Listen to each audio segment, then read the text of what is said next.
Hi Denise, thank you for bringing this unit to our attention. It's looking really good, this front part especially. You have the subject, you have the grade, you have the timeline authored. The description as well was pretty good and gave us a great sense of what is going to be happening during the unit.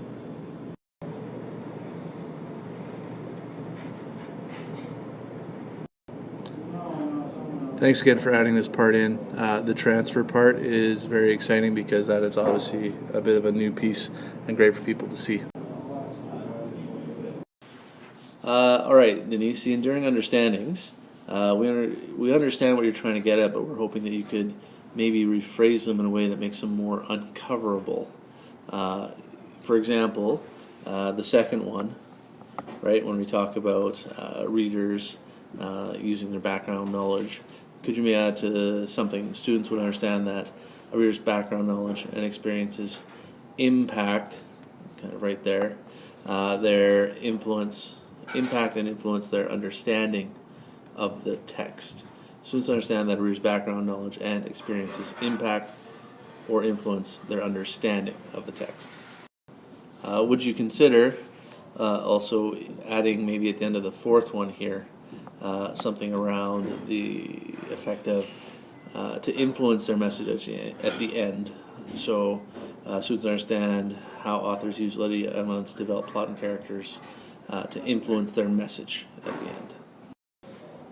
Hey Denise, we're kind of wondering about the first two essential questions, and we're kind of curious. We're assuming that the daily routines and habits is daily 5 language. We're really wondering what the difference are between habits and routines and strategies and skills, and kind of where they apply to the essential, the enduring understandings. We were thinking even that maybe you could just change the first essential question. So, what habits and routines do great lifelong readers, or do great readers develop? And the same for the second question, to add a kind of element of bestness to the question.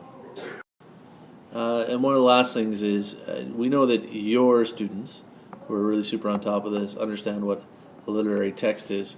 But I wonder if that is if you actually explicitly taught something about that already, or if students understand what that means, if it's in student-friendly language.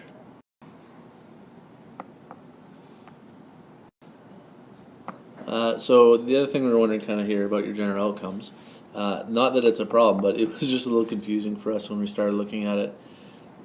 We thought that maybe you just listed these as the only geos you were going to use. Obviously, as we continue reading, that wasn't a problem.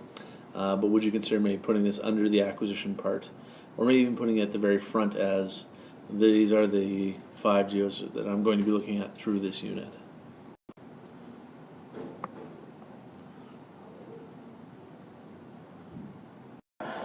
The next thing we're looking at here is we're wondering if a couple of things. Not that there's a problem here, but we're wondering if you consider splitting them into skills and knowledge, just separate them out a bit. Another thing we were wondering is if you consider, for example, in this first one here, comparing new ideas is one skill or knowledge piece. Connecting to prior knowledge and experience would be another one. Asking questions would be a third. Would you consider doing them as separate bullets? When we were looking at the Stage 2 evidence, the assessments, we found the novel project was a great piece for differentiation for students, allowing for student choice. We were wondering, though, is there some way to add the element of transfer of what they've learned from the novel project to another situation new to them, so they could have a chance to show mastery that way? We're also wondering if they're perhaps could try another form of assessment to assess understanding of the EUs for triangulation. So you have a great novel project summative task here. Is there another summative task somewhere out there that could allow you to show that they have these understandings of the essential understandings, their depth of understanding for this piece of evidence, so you can accurately say with confidence in your professional opinion that these students have a solid understanding in these areas? it wasn't directly obvious to us when we were looking at the novel project that we liked quite a bit, how it was assessing their levels of understanding when it comes to the essential questions and the enduring understandings. Is there a way that you can make that more obvious to students? And as we were looking, we noticed there were quite a few different pieces of evidence which were great as well. And one thing that's mentioned in the rubric was peer assessments. And we're wondering if you were able to incorporate those somehow into this unit also. By the way, Tracy's not very impressed with my handwriting skills. We were very impressed by the Stage 3 learning plan. You obviously used a lot of things. There are lots of obvious great strategies in here and best practices. Really appreciate that you put a lot of effort into this, and it really shows. Love the fact that you are doing essential questions as often as you can, showing out the assessments, going over rubrics, self-reflections, all those sorts of things. Again, obvious that you're putting a lot of effort into your learning plan, and great exemplar for teachers to see how. Just want to make mention of the fact also that we like the assessments. We felt they were in two places, and we had to kind of go back and forth to check to see where they're at and if they matched up, and they did. But it might be helpful if you put these all in one place. Also want to give you a nice big star for your resources and materials section. Great. Makes it really easy for you to see where you got your information and where you're getting your best practices from. We understood the possibility that there might not be a lot of technology infusion here, like the fact that you're using the smartboard. We like the fact that there was some option of using technology when choosing the final project. Would you consider allowing students to use G Drive when they are sharing, for example, personal reflections, or maybe even when they're using technology for their final presentation, giving them a choice using Google Presentation, Explain Everything, or even Prezi if they so choose. We've talked about the Reader's Workshop final projects, referred to them as novel projects earlier, and we talked about them previously. We're just going to jump ahead here out to the rubrics, down to the rubrics. One of our first questions when we were reading the rubrics, this is the second page of your Reader's Workshop final project rubric, is this for student consumption or purely for teacher use? And we asked that when we look at some of the language that's being used, right, sequencing, transitions, evident, and things like that, as well as the fact that these outcomes are in number form. I know we mentioned earlier in your learning plan about introducing the students to the rubric.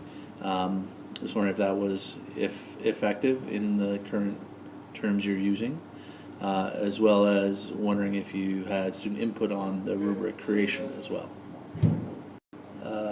For mastery, we're wondering how you're going to allow students to show that they are able to transfer their skills and knowledge to new and novel situations in the performance task that you currently have. We're also wondering if you consider limiting the number of SLOs that are being assessed. So for example, in the grade 5 and grade 4 outcomes, even just the grade 5, there are 6 outcomes. And something else for you to consider is, can you use more positive language when you're referring to levels of understanding? So for example, in the organizational structure is not shaped yet, could you possibly say something around the organizational structure is minimally shaped, or something to that effect?